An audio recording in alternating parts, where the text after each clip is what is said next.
This training focuses on how we need to communicate with clients, especially during moments of stress, frustration, and emotional dysregulation. Our goal is to reduce conflict, prevent escalation, and keep clients engaged in treatment long enough to benefit from it.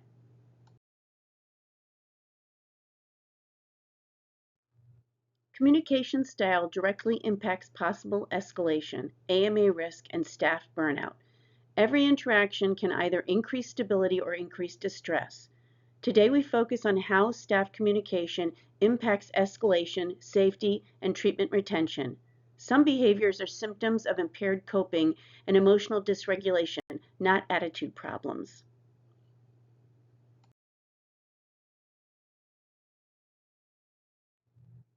This is a treatment center, not a boot camp. Clients are here because they are unwell, not because they're bad people. Structure and rules are clinical tools to support recovery, not punish behavior. Clients present with impaired emotional regulation and coping capacity. Structure and limits are clinical tools to support stabilization. Punitive approaches increase dysregulation and risk of AMA. Therapeutic responses align with Ohio standards of care.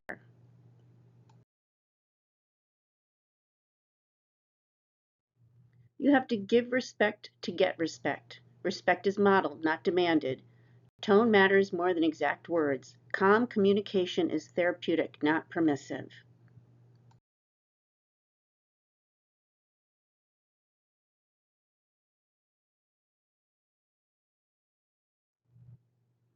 Emotional maturity is often stunted.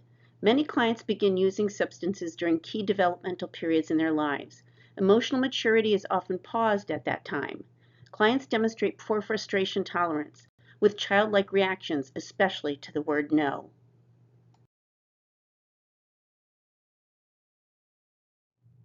Irrational people cannot be expected to act rationally. Withdrawal, trauma, psychosis, and mood instability impair logic. You cannot argue with a dysregulated nervous system. Regulation must come before problem solving.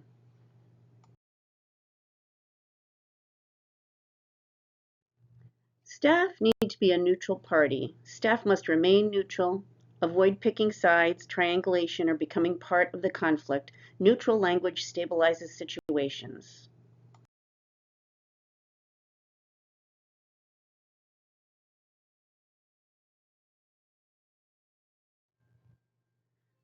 Do not raise the level of negative energy. A calm presence de-escalates. Matching emotional intensity escalates conflict.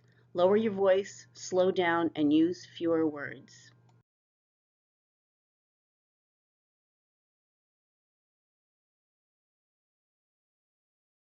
Language. Clients communicate through emotional dysregulation. Staff speak the language of treatment, clear, predictable, and clinically grounded. This slide breaks down what each of these languages look like.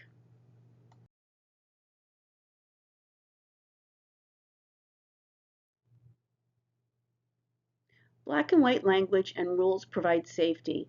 In a chaos-driven lifestyle, there is no clear direction. In recovery, structure and boundaries are why predictability feels foreign but necessary. You do not have to fix mental illness. You only need to avoid making symptoms worse through reactivity or personalization.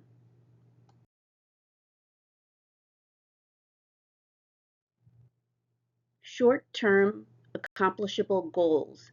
Dysregulated clients are overwhelmed by long-term goals. Small, achievable goals increase the client's belief in their own ability to change. This serves as a strong predictor of sustaining recovery. Regular achievements of small goals maintains motivation.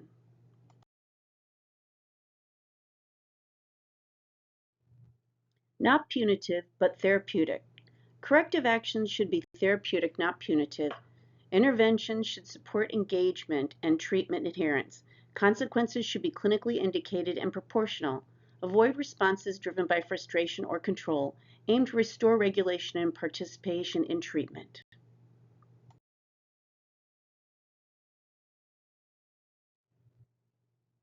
What to say and what not to say.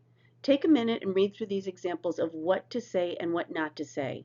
Knowing what is the what to say can change the trajectory of our client's success.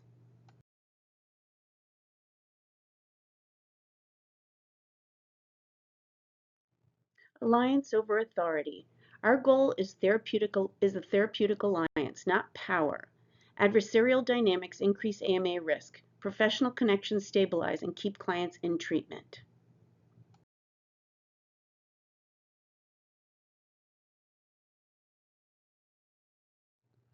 Therapeutic boundaries. Friend versus professional. Behavior should reflect professionalism, not friendship. Focus is always on the client's needs, not staff's feelings. Conversations support care goals, not personal connection. Personal stories are shared only if they help the client. Limits are set when behavior or conversation cross a line. No favoritism, special treatment, or social relationships. Remember, if an interaction meets your emotional needs, it's not therapeutic. Professional boundaries keep clients safe and staff protected.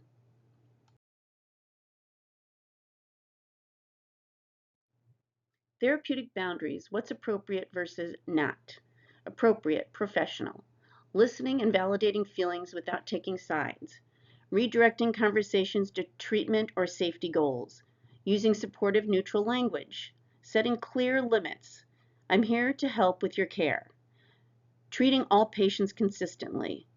What's not appropriate, friend-like. Sharing personal problems or detailed life stories. Spending extra time with one patient for personal connection. Making promises outside of your role. Agreeing with unsafe, inappropriate, or manipulative behavior. Giving special favors or exceptions. The bottom line is, if the interaction blurs roles, creates dependence, or feels personal, it's not therapeutic.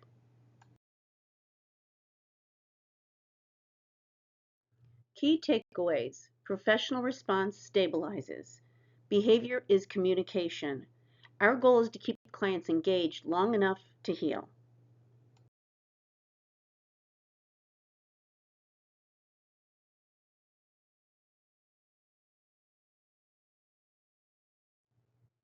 Clinical and regulatory context, Ohio ASAM. Residential and detox settings serve individuals with impaired self-regulation. Symptoms may include emotional dysregulation, impulsivity, and poor distress tolerance. Treatment structure is a clinical intervention, not a disciplinary system. Staff responses directly impact engagement, retention, and safety. Thanks for listening.